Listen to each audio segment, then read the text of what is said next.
pessoal, boa tarde a todos. Dando início aqui ao nosso webinar da Cipópolis. Enquanto as pessoas vão se conectando, eu quero aqui já agradecer a todos vocês pela presença, especialmente aos nossos convidados painelistas. Me apresentando, meu nome é Tayane Carvalho, eu estou responsável pela área de negócios da Cipópolis. E hoje eu estou aqui com a nobre missão de conduzir um bate-papo com grandes especialistas no tema de inovação no setor público, que é um tema tão valioso para nós.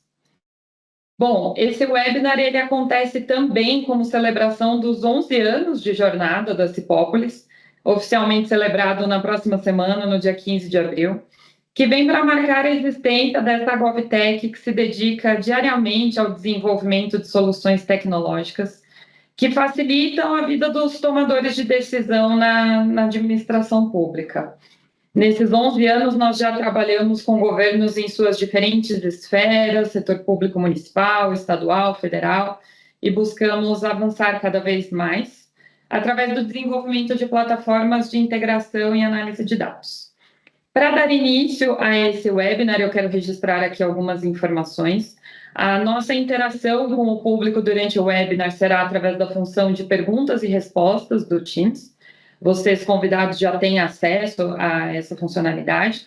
E nós também recebemos diversas perguntas durante as inscrições, que já estão anotadas aqui para abordarmos ao longo do nosso tempo juntos. Vale registrar também que o webinar ficará gravado e logo em seguida ele será disponibilizado em nosso canal no YouTube para amplo acesso e disseminação desse assunto que é tão valioso para nós. Então, para dar início, eu quero convidar os nossos painelistas que vêm para enriquecer esse bate-papo e compartilhar bastante conhecimento nessa tarde.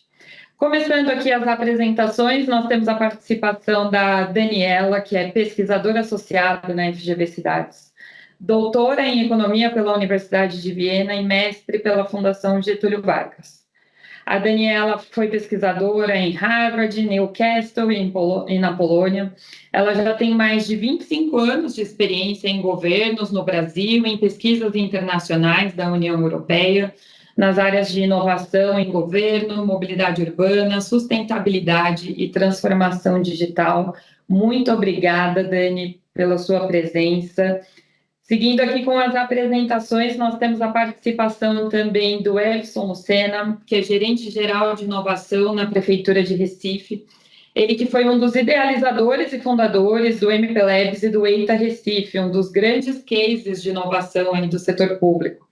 O Elson também ocupou cargos de coordenador executivo do MP Labs, foi coordenador de design e inovação, CIO do Ministério Público de Pernambuco entre os anos de 2013 e 2019, onde ele também atuou como gerente de produção. Além disso, ele já foi coordenador do Comitê de Políticas de TI do Conselho Nacional do Ministério. Seja muito bem-vindo, Elson.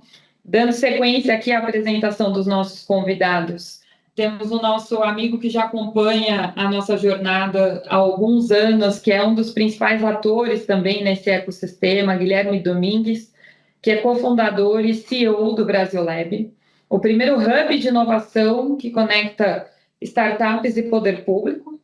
Guilherme é diretor e professor do Instituto de Estudos em Liderança, Direito e Desenvolvimento, especialista e mestre em Direito Administrativo pela PUC São Paulo. E também atua como sócio fundador da Domingues Advogados. Muito bem-vindo, Guilherme, obrigado também pela sua presença. E temos ainda a alegria de receber também o Rafael Fácio, ele que é procurador do Estado de São Paulo, mestre em Direito Econômico e doutor em Direito Administrativo pela USP.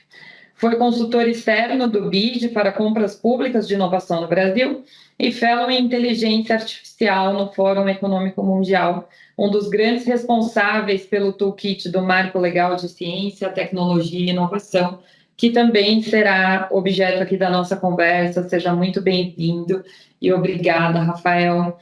Agradecendo aqui novamente pela presença dos nossos painelistas convidados e de todo o público que está nos assistindo, nós damos início a esse webinar, convidando aqui na sequência de apresentação, para que vocês possam se apresentar, por favor, e contar um pouco mais sobre o contexto no qual vocês estão trabalhando atualmente. Por favor, Daniela, está com você a palavra.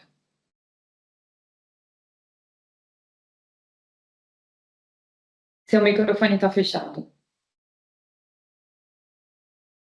Eu não sei se vocês me veem aí também. Sim, Perfeito. Ok. Bom, é um prazer estar aqui, agradeço muito o convite, porque me apresentando, né, sou Daniela Sviatek, acho que a Tayane já falou bastante do currículo básico, eu só comentaria mais uma coisa, que eu tinha a honra de coordenar a primeira casa da Cipópolis, né, lá no Mobilab, o Laboratório de Inovação e Mobilidade da Prefeitura de São Paulo, que ficou vigente de 2013 até 2019, e eu tive a sorte de estar junto com um grupo de pessoas muito brilhantes que fizeram esse laboratório, e tive também a responsabilidade de coordená-lo por quase 6 anos, e ali naquele espaço, com o hackathon que a gente fez, algumas disrupções que fizemos ali, acabamos sendo a primeira casa da Cipópolis, e eu sinto isso, bom, é uma bela uma saudade, e tenho muito orgulho dessa parte, né? Hoje, como a Tayane disse, eu estou na Fundação Getúlio Vargas como pesquisadora, eu tenho uma empresa que presta assessoria para governos, bem na linha do que a gente fez no Mobilab, a Novos Viagens, não vou falar o nome polonês, tem a ver com o meu nome, também ninguém pronuncia meu nome, nem a Tayane, porque é polonês, o povo não quer falar, mas é como eu tenho trabalhado agora, a esteira do Mobilab continuou aí, e eu sigo nessa linha até hoje, felizmente mantendo contato com pessoas maravilhosas como o pessoal da Cipópolis, a Tayane, o Beto, o Evson, o Guilherme, o Rafael, que são amigos de longa data, e por isso estamos aqui com vocês. Um abraço. Muito obrigada, Dani. Evson, por favor. Boa tarde a todos e a todas. Um prazer estar nesse painel, né? Tayane aí junto com a Cipópolis, com o Roberto, parceiraço lá do Eita Recife, Rafael, Guilherme, Dani. Então, um prazer dividir esse painel com vocês, né? Então, vocês já perceberam também um pouquinho aí do meu currículo, né? Que eu vou tentar trazer um pouquinho da minha experiência, né? Nessa parte de inovação aberta, de alguns prismas, né? Primeiro, um prisma de quem trabalhou no judiciário, né? Ministério Público é um quarto poder, mas é quase um judiciário, né? Então, que é uma pegada diferente, para quem também está dentro do executivo, quem já teve um cargo de gestão, né, e agora também está no cargo de coordenação de laboratório de inovação. Então, a gente tem algumas lições aprendidas aí, mas uma coisa que eu trago, né, que eu digo assim, inovar não é fácil, né, inovar ele nasce de um problema, e você tem duas características que a minha trajetória profissional me levou a ter, né, principalmente porque eu tive gestores, e tive a sorte de ter gestores que me encorajaram para isso, né, que é a gente permitir, primeiro, a gente ter coragem, porque a gente pode errar, né? Então, eu acho que a permissão ao erro é muito importante para a inovação, e eu tive gestores que me encorajaram para isso. E o segundo é, com essa coragem, com essa confiança, a gente continuar a ter brilho nos olhos para fazer inovação, né? Então, tentar falar um pouquinho dessa jornada, mas eu acho que quando você tem coragem para fazer, não tem medo de errar e tem brilho nos olhos, você consegue inovar. Perfeito, Edson, obrigado. E olha que isso foi assunto de diversas perguntas que nós recebemos. Assim, a gente percebe que é notável que a vontade da pessoa que está no setor público faz toda a diferença. Obrigada. Guilherme, por favor. Boa tarde, Tayane. Boa tarde, Dani, Rafael, Evson e todos e todas que estão acompanhando hoje essa transmissão ao vivo, e depois você que está vendo a gente aqui no YouTube também. É um prazer, uma satisfação enorme estar aqui nesse dia de celebração, né, desse aniversário da Cipópolis. De fato, eu acompanho a jornada da Cipópolis também já há muitos anos, inclusive fora do Brasil, né? Tive com o Roberto quando a Cipópolis participou do Global Scale Up Program, que foi uma iniciativa que eu coordenei aqui no Brasil, mas que juntou organizações de mais de 12 países no contexto a época Civitec Alliance, hoje GovTech Global Alliance. Então, um programa que a gente fez para conectar e gerar oportunidades para startups, principalmente GovTechs, que estavam, de alguma maneira, enfrentando os desafios das mudanças climáticas, e a gente esteve juntos lá na COP 27 em Glasgow, na Escócia, e depois ficou acompanhando várias outras viagens que a Cipópolis já fez, e já até começou um processo de internacionalização muito legal, e acho que parabéns pela composição do painel. É claro que são todos amigos, pessoas com quem eu já dividi mesas, eventos, a gente já falou das alegrias e das tristezas muitas vezes de trabalhar com inovação no setor público e transformação digital no setor público no Brasil, e acho que aqui vai ter realmente visões muito ricas para esse tema, e eu espero contribuir com a minha, que é desse papel, desse lugar do Brasil Lab, né, que fez já 8, 7 turmas do nosso programa de aceleração de startups com a Vitec, mas recentemente fez também a primeira turma do nosso programa de aceleração digital de municípios, a publicação do nosso mapa GovTech. Então acho que tem bastante coisa para a gente contar e falar também um pouquinho sobre o marco legal de startups e empreendedorismo inovador, que eu participei da elaboração, e acho que a gente já tem bastante resultados aí para dar de exemplo positivo para quem é empreendedor, empreendedora que está acompanhando essa transmissão hoje. Obrigado pelo convite de novo e parabéns para a Cipópolis. Muito obrigada, Guilherme, com certeza. Eu conheci o trabalho do Guilherme do Brasil Lab em 2018 e eu falo que sou realmente fã desde então, porque é uma pessoa assim que trabalhou muito para que essa relação fosse a mais amigável possível. Então, você realmente tem grande contribuição nisso, Guilherme. Obrigada. Por favor, Rafael. Bem, primeiro de tudo, muito boa tarde para todos e para todas que nos acompanham aqui. Eu quero começar aqui agradecendo a Cipópolis pelo convite, mas também, como o Guilherme falou, parabenizando, né? A gente fica muito feliz, quem está dentro do ecossistema, de ver uma startup que de alguma forma possa servir de exemplo e mostra um pouco de quão proveitosa, né, Guilherme, pode ser essa relação GovTech, da qual o Guilherme é o nosso mestre, o nosso maior embaixador, Daniela e Everson mostrando, né, em lugares diferentes a garra de quem faz acontecer dentro do setor público. Então, Tayane, eu sou grato de poder aprender aqui um pouquinho mais aqui com vocês. Eu acho que eu posso contribuir aqui com 2 chapéus. O primeiro, né, que o nosso trabalho na Procuradoria, tentando ajudar a simplificar um pouco a aplicação da legislação, que acho que hoje em dia é um cenário muito mais fácil do que seria em outros países da América Latina, ou no Brasil mesmo, de alguns 5 anos atrás, por exemplo. Então, acho que é um ponto a ser comemorado, difundido e celebrado, e cada vez mais investir nessa formação de capacidades, mas também de um certo lado aí de academia, de poder olhar um pouquinho para o nosso ecossistema, ver, sobretudo no marco legal de startups, o que está sendo feito, e poder discutir, né, comparando com a experiência internacional, alguns desses exemplos. Muito obrigado aí pelo convite, é uma alegria enorme estar aqui com vocês. Muito obrigada, Rafael. Também uma pessoa que tem contribuído muito aí para essa temática. Bom, vocês viram que eu falei que era um time de excelência que estaria com a gente aqui hoje. Então, para aproveitar bem o nosso tempo, eu quero seguir aqui com algumas perguntas para cada um dos nossos convidados, que vão ajudar a dar luz a esse tema central da nossa conversa, que são as boas práticas em inovação no setor público. Daniela, você como líder, né, de um laboratório de inovação no setor público, o Mobilab, que foi o pioneiro na temática de mobilidade urbana, eu queria ouvir de você qual era o cenário, né, na administração pública quando você fundou esse laboratório e quais são as principais mudanças que você observa desde então. Uhum. Olha, é bem saudosista estar aqui, né, lembrando desse tempo todo, vendo a Cipópolis fazer 10 anos, né, pensando que há 10 anos estávamos começando isso. Desde então, né, do momento em que eu tive a chance de estar nesse grupo que fundou o Mobilab, a gente observou muitos avanços nos mecanismos legais de inovação, né? O Rafael acabou de falar que há 5 anos não teríamos, né, tudo isso. Lógico que a legislação ainda é complicada, a gente precisa de toolkits, a gente precisa de várias formas, né? Precisa do Brasil Lab, precisa de gestores como o Everson para conseguir fazer essa tradução toda. Mas, de fato, eu concordo com o que o Rafael fala, que há 5 anos seria diferente, quanto mais há 10, que foi quando nós fizemos o primeiro, que nós chamamos de concurso de projetos, né, que foi a primeira contratação de startups pelo setor público no Brasil, foi feita pela Prefeitura de São Paulo à época, pelo Mobilab, né, e nós não tínhamos muitos mecanismos, né, o Guilherme, eu tive a honra de ser chamada pelo Guilherme para trabalhar com ele na época do Marco, quando ele coordenava um grupo, e a gente teve muito avanço ali. Lá nós tínhamos a velha e até querida 8666, né, que ainda tinha os seus problemas, mas nós conseguimos, na modalidade concurso público, fazer a primeira contratação de startups por um governo. E aí eu acho que fica, né, o ponto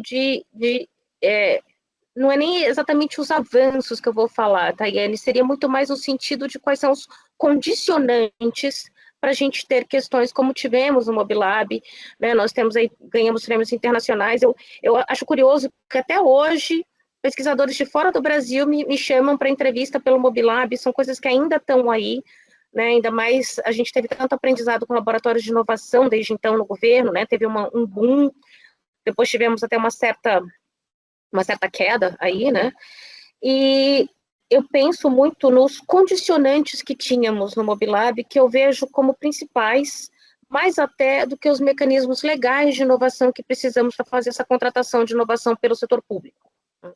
E são 3 coisas que nós tivemos no Mobilab, muito mais fortes, a terceira depois, mas as 2 primeiras, que é a capacidade institucional e vontade política. A terceira, né, veio, porque o Mobilab foi uma construção, né, o concurso de projeto veio há 10 anos, a Cipópolis estava lá. Depois disso, o Mobilab foi crescendo muito em termos de participação pública. Virou um locus onde muitas instituições, muitas organizações da sociedade civil, Cidade a Pé, nasceu lá. Nós tínhamos vereadores que iam conversar sobre mobilidade lá. Eu recebia 2, 3 prefeitos por semana no Mobilab naquela época. Então, nós tivemos uma abertura muito grande do diálogo depois. No começo, ainda não. Mas eu diria que são 3 pilares condicionantes para a gente conseguir essa inovação, que são avanços necessários para a gente conseguir replicar um pouco do que a gente conseguiu. Capacidade institucional, a gente precisa ter gente dentro do governo que consiga olhar para a inovação, porque a gente tem o ponto de vista jurídico, permitir essa inovação, mas existe o ponto de vista administrativo. Se a gente não tem uma questão, né, e eu já falei isso em artigos, em outros lugares, se a gente não consegue ter uma capacidade administrativa de fomentar a inovação em governo, não adianta a gente ter um mecanismo jurídico, um não vive sem o outro. E para a gente conseguir, além de tudo, dessa questão da capacidade institucional, do mecanismo legal e da participação pública, a gente precisa ter, acima de tudo, vontade política. Está aliado com participação pública, sim, porque a participação pública pode, não é forçar, mas pode estimular, né, um líder, um governante a conseguir instituir essas questões, né? A gente vê hoje o governo federal colocando várias coisas de inovação em compras públicas e tal, porque existe uma ministra que está ali levando à frente essa questão. Na Prefeitura de São Paulo, tivemos um prefeito, né, e um secretário focado nessa questão. E a gente vê por aí, né, eu que trabalho assessorando municípios nessa questão, não deixa de ser sempre a mesma história. Se a gente não tem a vontade política, a gente não tem um líder de governo voltado à inovação, né? Não é nem o sem medo de errar, como o Ebson falou, mas é topando errar, né? A gente até tem um certo medo de errar, mas a gente topa errar, né, Ebson? Esse que é o negócio, né? Se a gente não tem uma liderança política nesse sentido, a gente acaba botando para perder todos os outros aspectos. Então, eu diria que a questão da pressão social, né, da participação pública e a vontade política são, acima de tudo, os principais. Depois vem a questão da capacidade institucional, administrativa e os mecanismos legais. O resto eu vou deixar aí para o Ebson, o Guilherme e o Rafael completarem. Perfeito, Dani. Obrigada por compartilhar essa visão, porque realmente isso vem de encontro com diversas perguntas que nós recebemos aqui na fase de inscrições, porque realmente a gente percebe que faz a diferença, né? Quando as pessoas estão motivadas a encontrar os caminhos através da inovação. E, Guilherme, alguns anos depois, né, desse primeiro laboratório que a gente vê na área de mobilidade urbana, que é o Mobilab, a gente vê o nascimento do primeiro hub de conexão de governos e startups, que é o Brasil Lab. Conta um pouco mais para nós qual foi o contexto também que motivou a criação do Brasil Lab, e já na sequência, se você puder falar, né, você comentou sobre o mapeamento do ecossistema de GovTechs que vocês elaboraram, né? Então, como que você avalia o atual cenário e de futuras oportunidades para as GovTechs? Legal, Tayane, obrigado pela pergunta, e é ótimo gancho, porque com base no que a Dani falou, porque quando o Brasil Lab nasceu, ele nasceu exatamente de um diagnóstico dessa falta de aproximação entre as lideranças que eventualmente tinham essa intenção de inovar e de promover transformação digital, e, eventualmente, como é que você fazia para atrair as empresas que poderiam trazer essas soluções?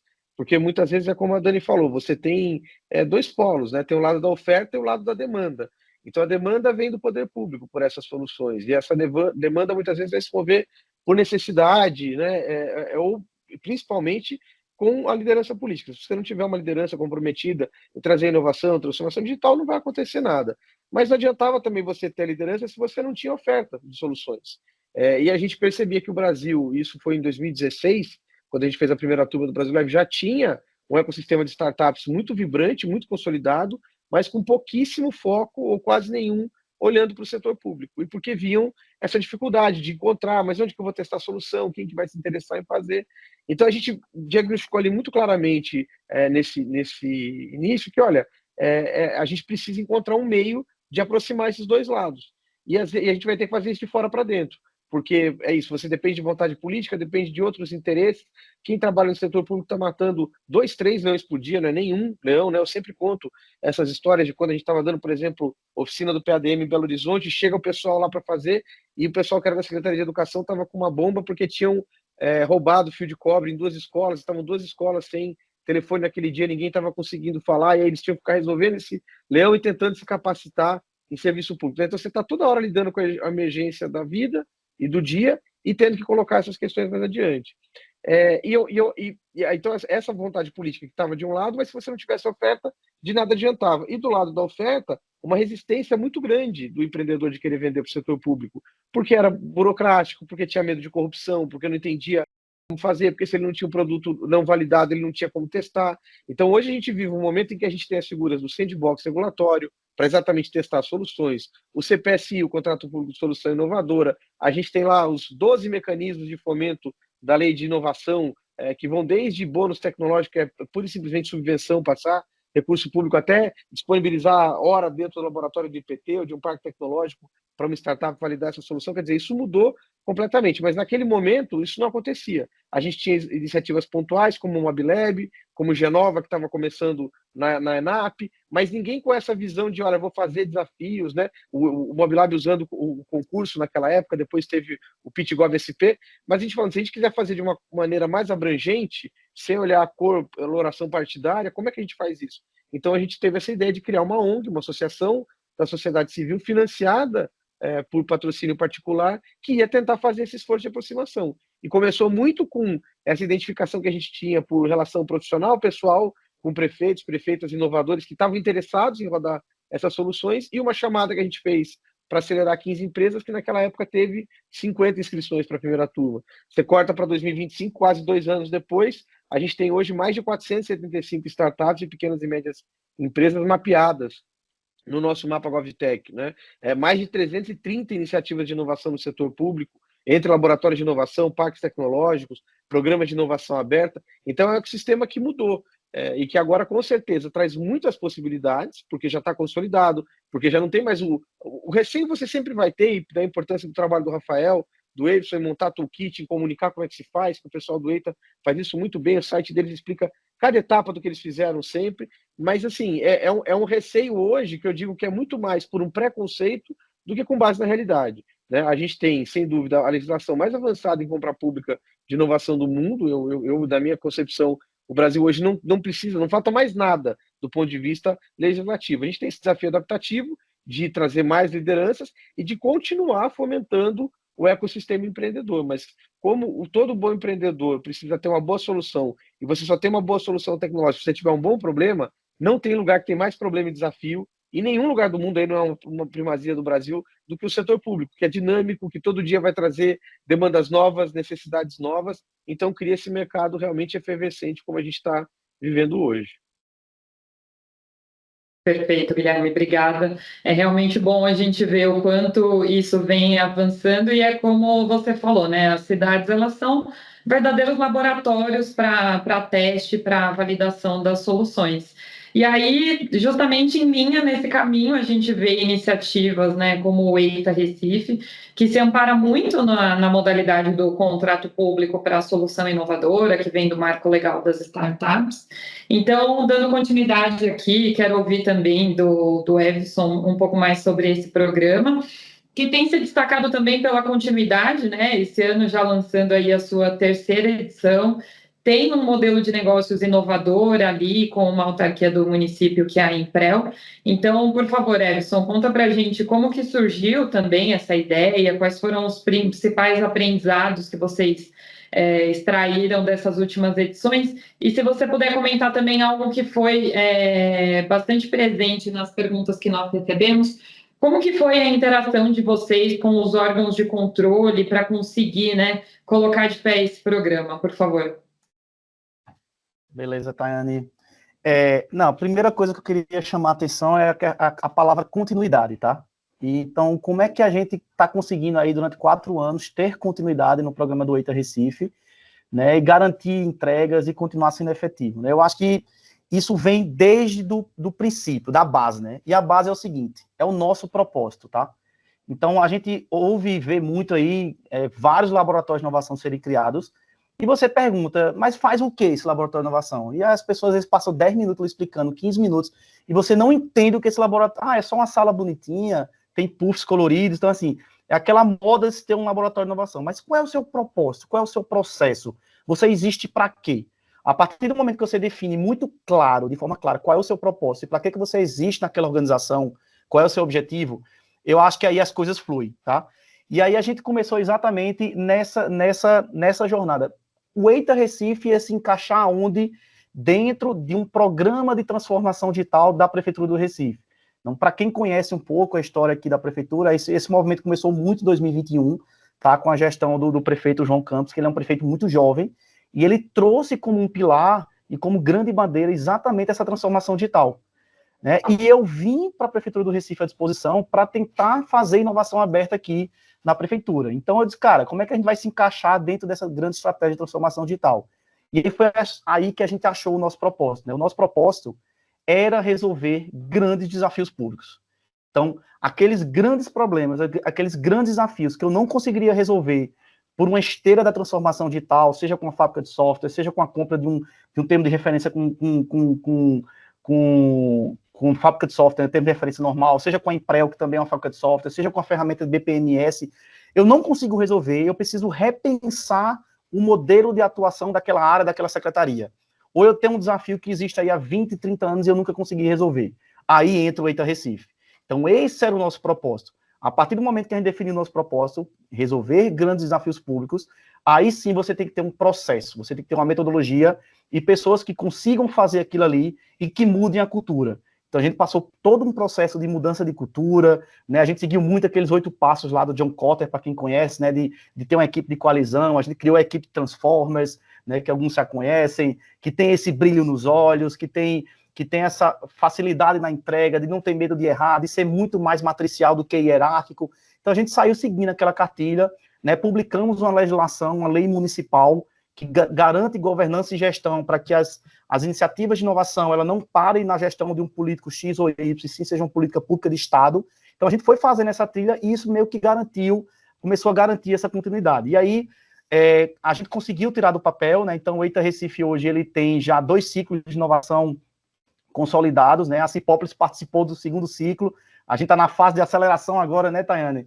Que está para sair aí, mas já fechamos o MVP, experimentação, já assinamos o CPSI, né, exatamente para um desafio na área de mobilidade, e nesses 2 ciclos a gente teve, assim, sucessos que nem a gente esperava, né, sei lá, durante 2 ciclos a gente teve mais de 190 submissões de todas as regiões do Brasil e até de fora do Brasil, né, para ver o poder da inovação aberta.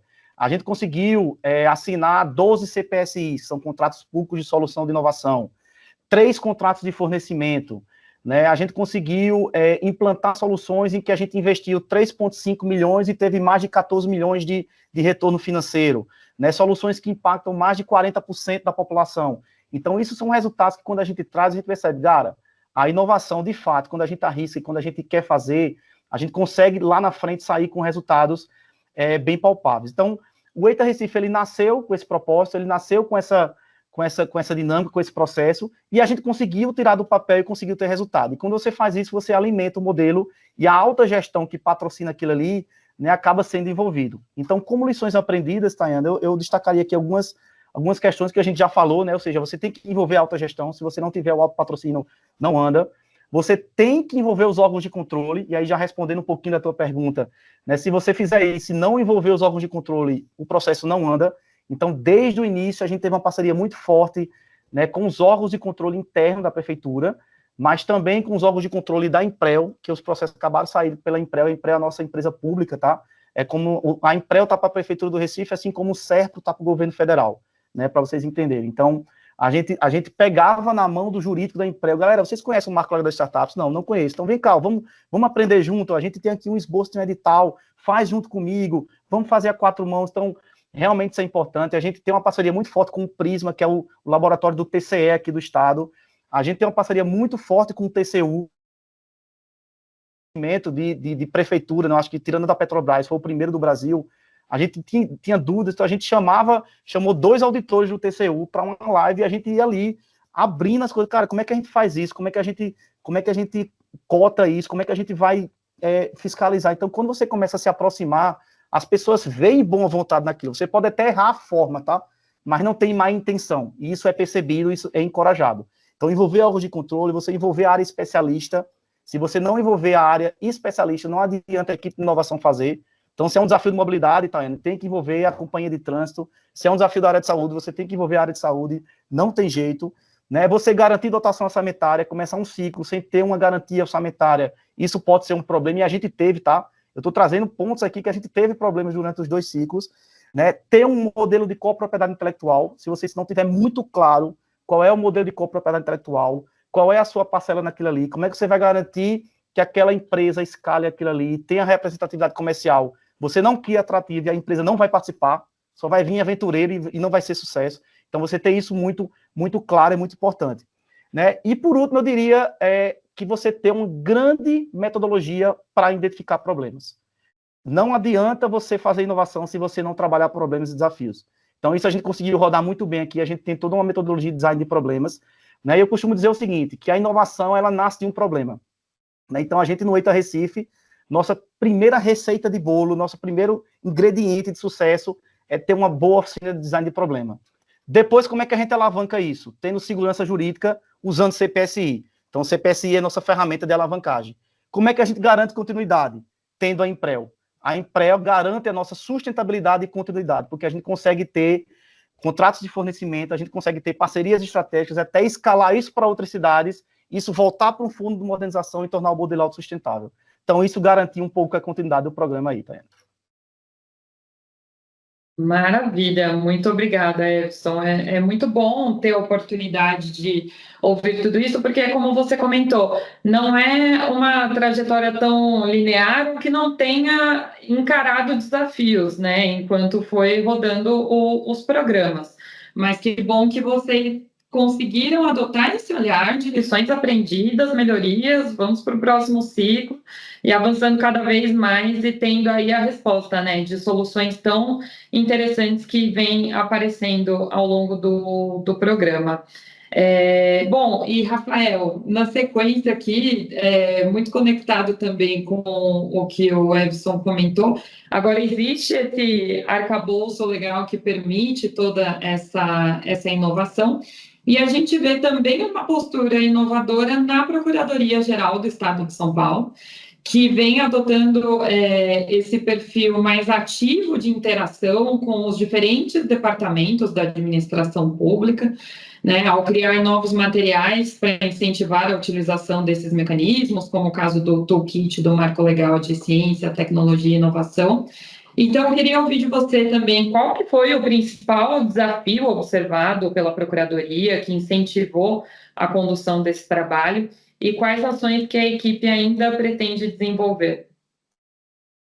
Bem, muito bom, Tayane. Obrigado pela pergunta. Eu não consigo começar essa resposta sem antes deixar de exaltar essas experiências, tanto a da Daniela, Mobilab, que é um exemplo ainda hoje para os nossos concursos, os nossos Innovation Prizes no Brasil, a experiência incrível do Guilherme, que é o parceiro de primeira hora, inclusive parceiro de apoio desde o primeiro momento do toolkit do Marco Legal do CTI, e enfim, o relato do Everson agora que mostrou assim com muita clareza, né, que a gente tem problema, então vai com problema mesmo, né, e mostra como que a gente de alguma forma tem que desbravar isso no setor público. Tayane, você falou que a gente assumiu uma postura inovadora. Eu acho até que a gente assumiu talvez um meia-culpa institucional, sabe por quê? Porque a gente começou a perceber, Tayane, quando veio o novo marco legal, que a Procuradoria dava esse primeiro não, dava aquele primeira negativa num processo, matava às vezes algumas ideias, justamente muito por conta da legislação antes, não permitia alguns caminhos que talvez os gestores quisessem explorar. Depois de 2016, a gente teve uma reforma muito profunda na lei de inovação e muito daquilo que não era possível passou a ser. Depois de 2021, o Guilherme trouxe o relato da contribuição marcante que ele teve, mas também de outros, no marco legal das startups, em que a gente ganha uma modalidade para fazer aquilo que a gente não conseguia fazer na época do Mobilab, né, Daniela?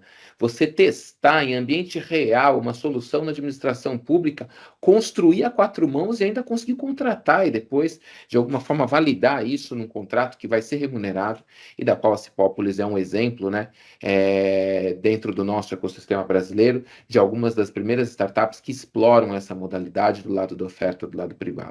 Então, quando a gente constrói o toolkit, a gente constrói muito por conta dessa missão.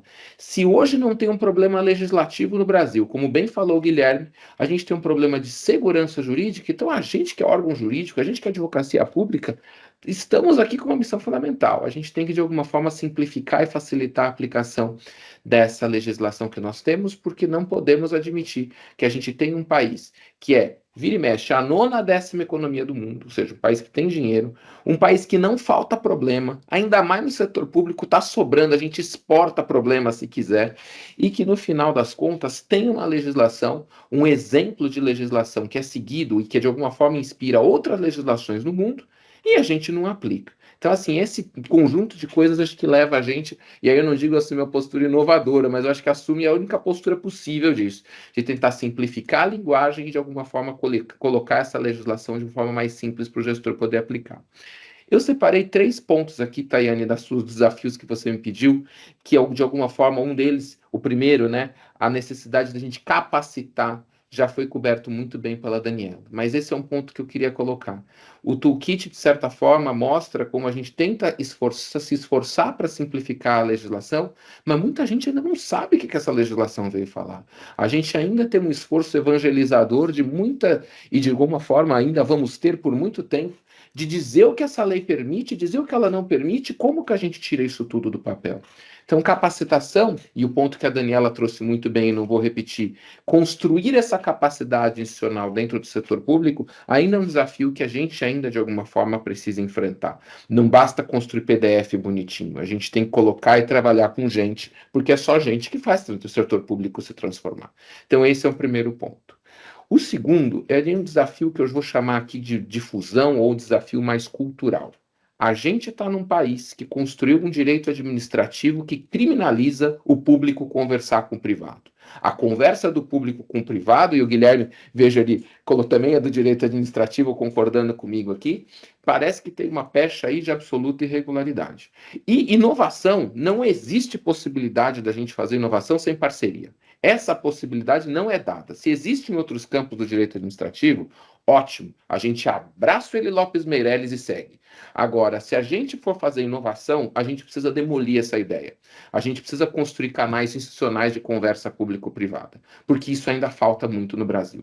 O gestor não fala com o procurador não fala com órgão de controle, e ninguém fala com a empresa. Então, assim, eu acho que isso tudo mostra um pouco de como que a gente vive um obstáculo cultural que também ajuda a explicar um pouco, e essa visão que não é só do direito administrativo, mas tem muita coisa aí que de alguma forma a gente pode colocar nesse caldo, acho que explica o porquê que a gente tem dificuldade de fazer justamente isso.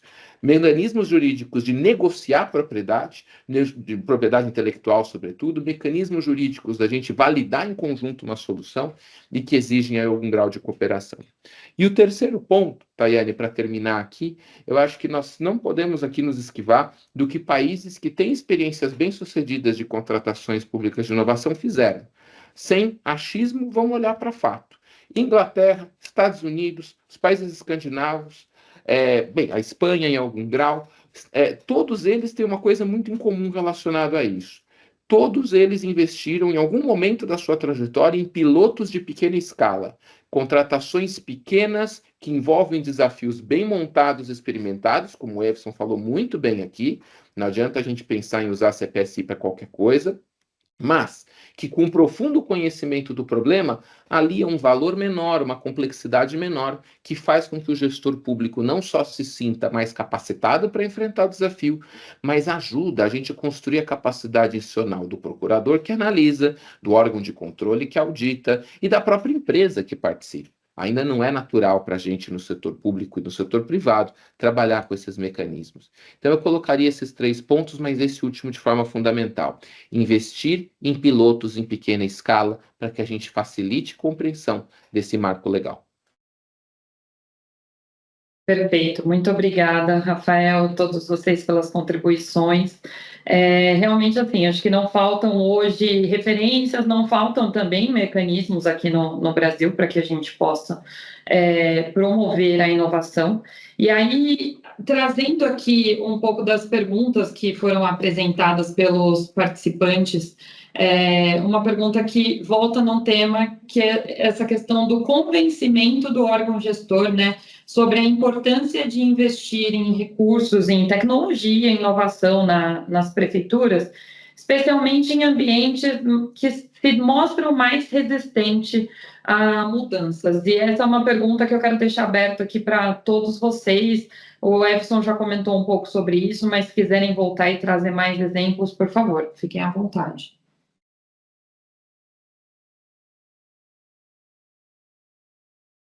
Dani, que tinha falado sobre isso, quer começar? Vou quebrar o gelo aqui. Olha, eu estava até falando, né, um pouco disso na minha primeira resposta, sobre a questão da participação, né? Mas é uma questão bastante difícil a gente conseguir envolver a participação parece uma coisa muito abstrata. Então, eu acho que forma de convencimento dos atores, eu acho que a primeira delas é a dor, né? Eu acho que a dor de um problema público que está tendo uma pressão pública, que tem alguma pressão, seja da mídia, seja como é que começou o Mobilab também, em parte, gente? Estava todo dia lá no Bom Dia São Paulo, os ônibus, e tinha uma pressão ali. Então, este foi um primeiro empurrãozinho, vamos dizer assim. Eu acho que a dor é um empurrão. Tem um problema, como o Rafael falou, o Everson falou, a gente tem 1000 problemas aqui. Só que às vezes fica difícil, porque aquela coisa do leão que tem que matar por dia 400 leões, então fica difícil entender qual é a dor e como que mata. Então eu acho que aí a gente tem um papel muito grande de instituições como a PGE e como o Brasilab, que são espécies de assessoramento para governos. Olha, você tem essa dor, vamos prestar atenção nela, existem formas inovadoras de a gente conseguir resolvê-las, né? Eu acho que são formas de convencimento, né?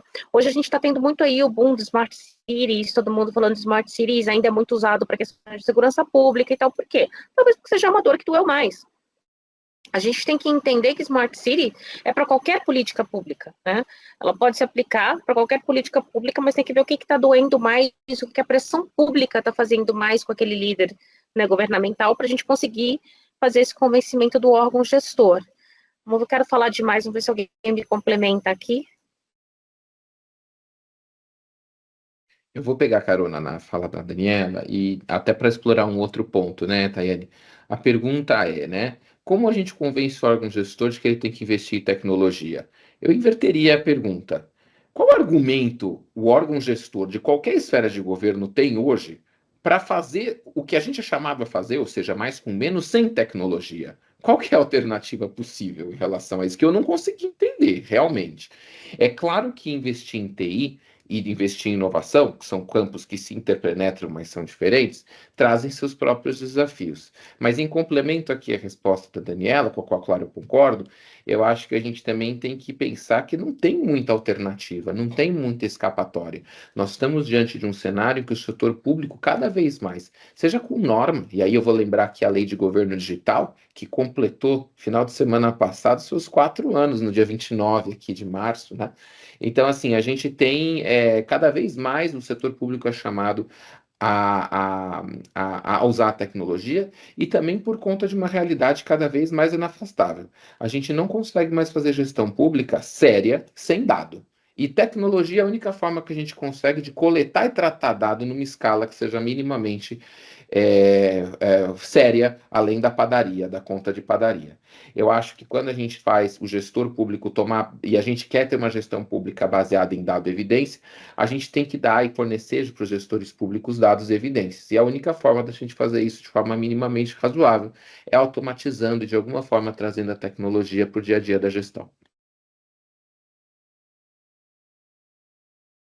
Aí agora eu quero só complementar uma coisa, né? Eu amei que o Rafael falou que investir em tecnologia não é a mesma coisa que investir em inovação, né? E que ele tocou na questão de dados e evidências, porque quando a gente montou lá o Mobilab, a intenção era, e aí o EITA é um dos melhores exemplos que a gente tem aqui também, fazer inovação aberta com startup é muito diferente de comprar tecnologia da forma tradicional.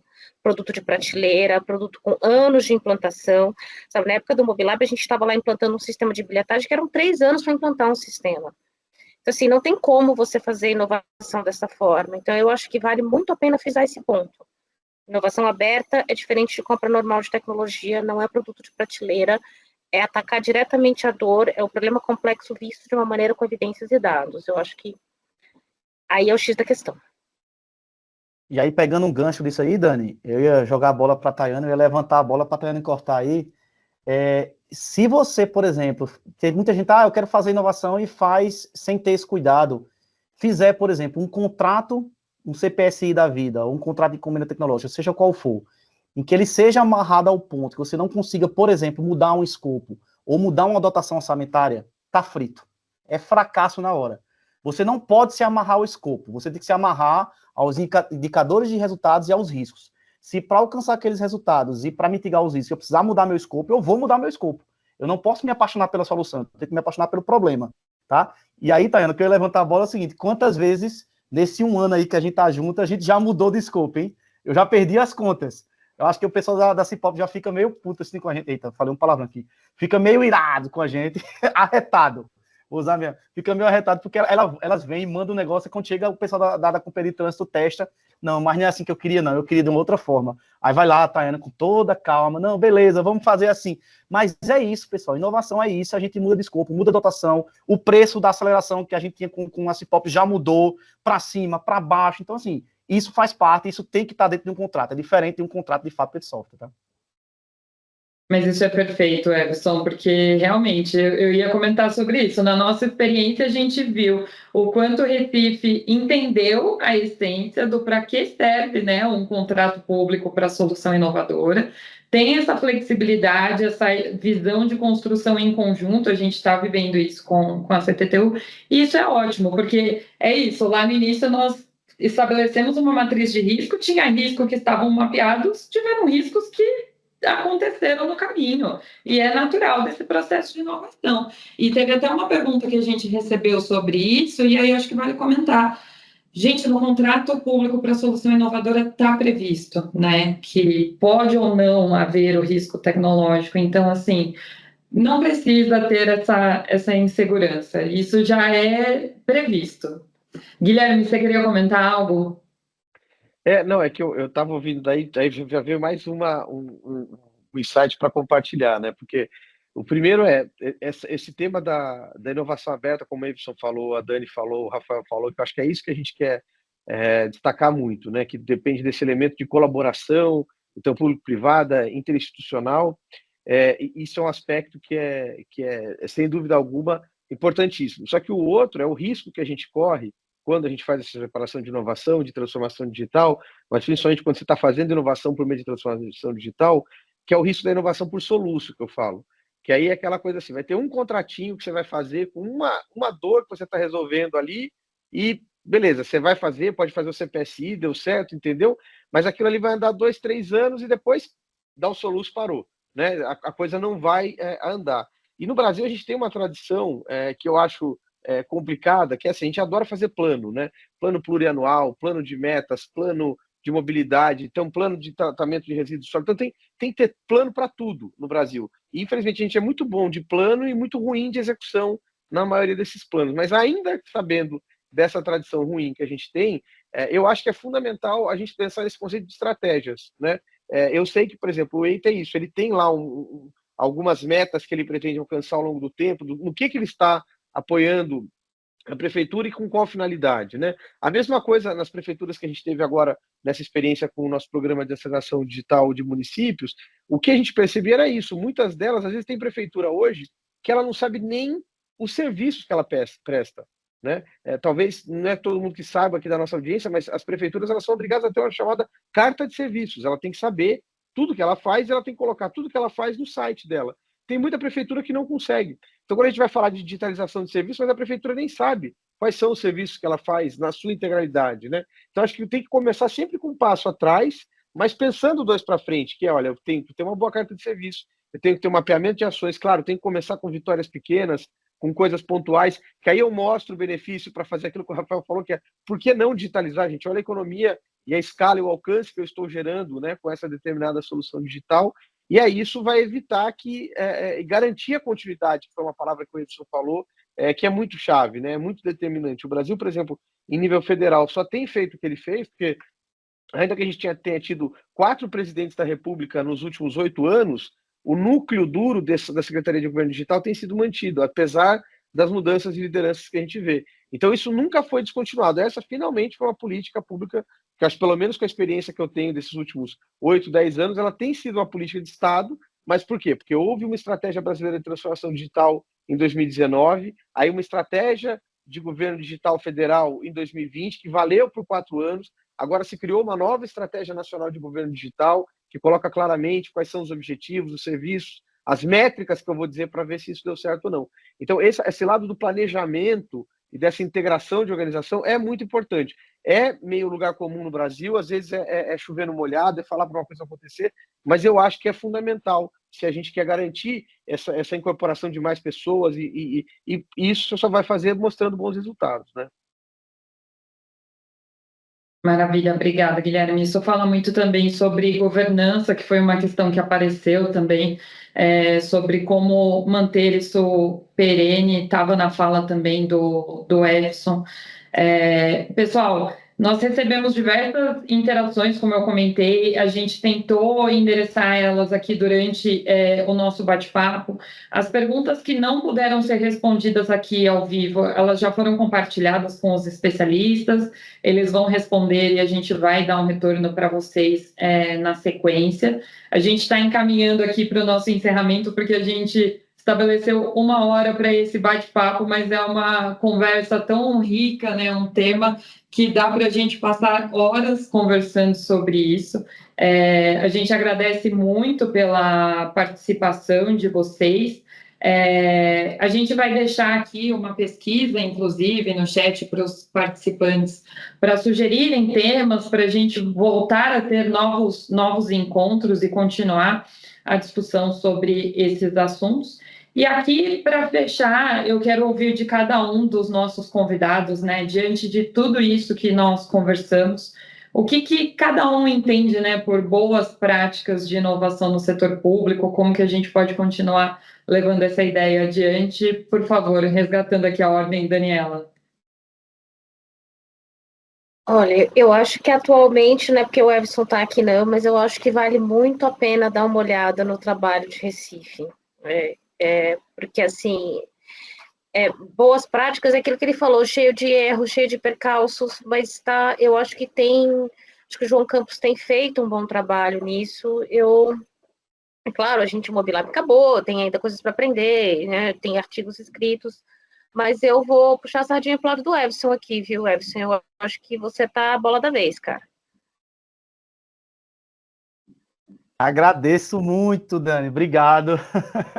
E aí, já pegando um gancho, acho que boas práticas eu já falei, ter coragem de fazer, não ter medo de errar, incentivar, sair um pouquinho dessa estrutura hierárquica que a gente tem tanto nos órgãos públicos, né, dar liberdade para se trabalhar. A gente aqui tem um lema que a gente chama de LSD, ou seja, livre para ser diferente. Então, todo mundo é livre para ser diferente, né? Você ter um propósito, você ter um processo, uma metodologia, mas que você não fique amarrado àquilo ali. A gente segue muito a linha do fazejamento, então vai fazendo, planejando e vai mudando e vai atualizando.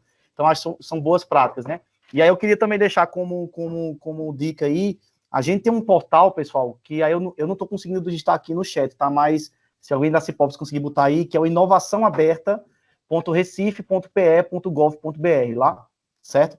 Lá a gente coloca todos os nossos contratos, processos, todas as trilhas que a gente tem no EITA, que são os ciclos de inovação, sandbox regulatório, os hackathons que a gente faz, a aproximação que a gente tem com a academia, o nosso banco de desafios, que a gente chama de banco de BOs, né, também está lá, né, toda essa interação com o governo aberto. Então, vocês, eu costumo dizer assim, é um grande legado hoje que a gente tem de como aplicar na prática inovação aberta, né, com contratos, com editais, todos os eventos a gente grava, a gente disponibiliza, então vale a pena conferir quem quiser realmente avançar e aprender. E aí eu já também quero deixar um gancho para encerrar minha fala, que a gente está com o terceiro ciclo de inovação aberta aberto, tá?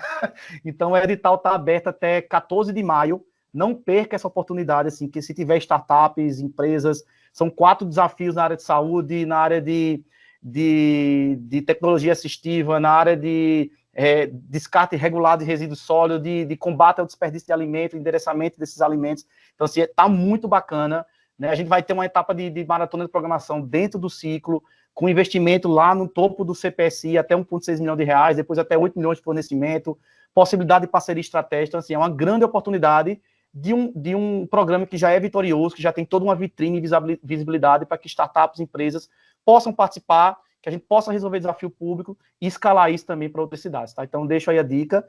Para entrar no ciclo, você lá pelo site da Inovação Aberta, vocês também podem entrar, mas também se for pelo eita.recife.pe.gov.br, vocês também conseguem entrar. E se você puder ajudar, Tayane, coloca aí no chat, que aí fica registrado, O tá? pessoal compartilhou Agradeço aqui. a todos e foi um prazer aí compartilhar o painel com essas feras. Obrigada, Edson. Guilherme? Gente, muito obrigado pelo convite, né? Mais uma vez, pela oportunidade. A nossa audiência aqui com perguntas e comentários foi ótimo. Eu acho que boas práticas de inovação estão sempre centradas em 3 P's, né? Eu costumo dizer: pessoas, processos e parcerias. Então, pessoas é você identificar a sua equipe e ter essa liderança. Os processos é você exatamente entender o mecanismo que você quer adotar, para qual finalidade você quer atingir. Então, se vai ser um programa de inovação aberta, se vai ser um programa de transformação digital, se vai ser um processo de compra pública de inovação, se vai ser a criação de uma estratégia municipal de transformação digital, ou se eu sou uma startup, qual vai ser a esteira do meu produto, o que eu vou resolver com esse produto, e finalmente parcerias, né? Eu acho que ninguém faz nada de inovação sozinho, e a gente tem muita informação disponível hoje, então ninguém precisa começar do zero. Você tem o site do EITA, se você quer saber de inovação aberta. Você tem o toolkit do Marco Legal de CTI da PGS, se você quer saber juridicamente como você monta esses. Você tem o mapa GovTech, que te traz todas as empresas que atuam no segmento GovTech no Brasil hoje e as iniciativas de inovação do setor público que existem no Brasil hoje, para você bater lá na porta e oferecer a sua solução. A escola, a ENAP, eu preciso destacar isso, tem uma série de trilhas de curso de governo digital, tem a plataforma Desafios, que está lá aberta, ela tenta juntar desafios de várias municipalidades do Brasil que estão lá. Então, se você é uma startup quer encontrar um problema para a sua solução, ele vai estar lá. E se você é servidor, servidora pública, tem toda a escola virtual de governo, que tem um monte de curso de capacitação. O Observatório do CPSI, agora, que a Procuradoria-Geral do Estado de São Paulo está fazendo, que já tem lá os mais de 80 casos de aplicação do CPSI, que eles agora conseguiram identificar. Então, conhecimento ele está disponível. Você precisa encontrar com quem você vai se juntar para daí gerar ainda mais impacto. Tá? Eu deixo também as minhas... Fechou seu microfone, Guilherme. Desculpa, mutei sem querer. Eu estou dizendo que eu deixei meus contatos nas redes sociais para quem quiser continuar essa conversa por lá. E também sigam o site do Brasil Lab, as nossas redes sociais. O link do mapa eu também já coloquei aqui para vocês, para quem quiser fazer o download depois e continuar essa conversa por lá também. Tá bom? Obrigado e parabéns pelo evento, parabéns, Cipópolis. Obrigada, Guilherme. Rafael, por favor. Vou ser bem breve aqui. Acho que todas as lições que foram compartilhadas pela Daniela, pelo Everson e pelo Guilherme já são ótimos repositórios aqui de boas práticas. Mas só 2 coisas que eu queria enfatizar. Primeiro, a gente tem que ter obsessão pelos casos concretos. O Guilherme fez esse esforço junto com a equipe, claro, com o financiamento, apoio da Oracle, de mapear todo o ecossistema brasileiro, e a gente tem que conhecer. Quer saber laboratório de inovação? Tem um monte de exemplo para ir atrás. Quer saber de CPSI? Fizemos o observatório, um monte de casos para a gente ir atrás. Obsessão por caso concreto é o que a gente vê de fato da aplicação na prática, a gente entende quais são os problemas de fato. E a segunda coisa é investir cada vez mais em inovação aberta. A gente não faz compra pública de inovação do zero. A gente tem todos os bons casos, a gente vê que tem programas sólidos e robustos de inovação aberta por trás, como é o caso de Recife, como foi o caso do Mobilab, da Daniela que está aqui. Então, assim, isso tudo mostra como que nada vem do nada, né? A inovação aberta é esse exercício incrível de humildade intelectual, da gente saber no setor público que a gente não sabe resolver os nossos problemas sozinho, que a gente precisa de ajuda. E esse diálogo precisa acontecer.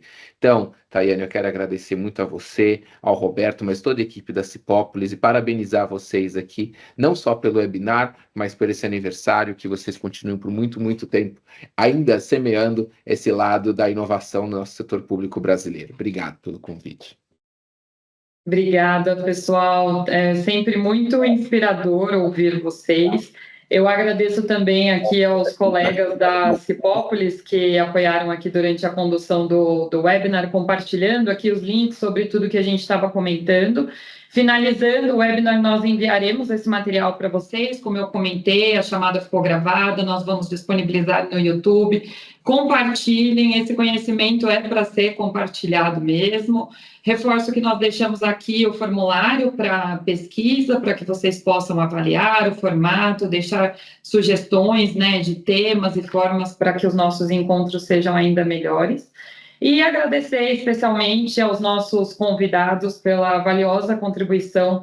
São pessoas muito acessíveis, que sempre participam aí de diferentes iniciativas com o objetivo de incentivar a inovação no setor público. Então, mais uma vez, eu agradeço aqui, Daniela, Edson, Guilherme e Rafael. Muito obrigada pela contribuição de vocês, pessoal.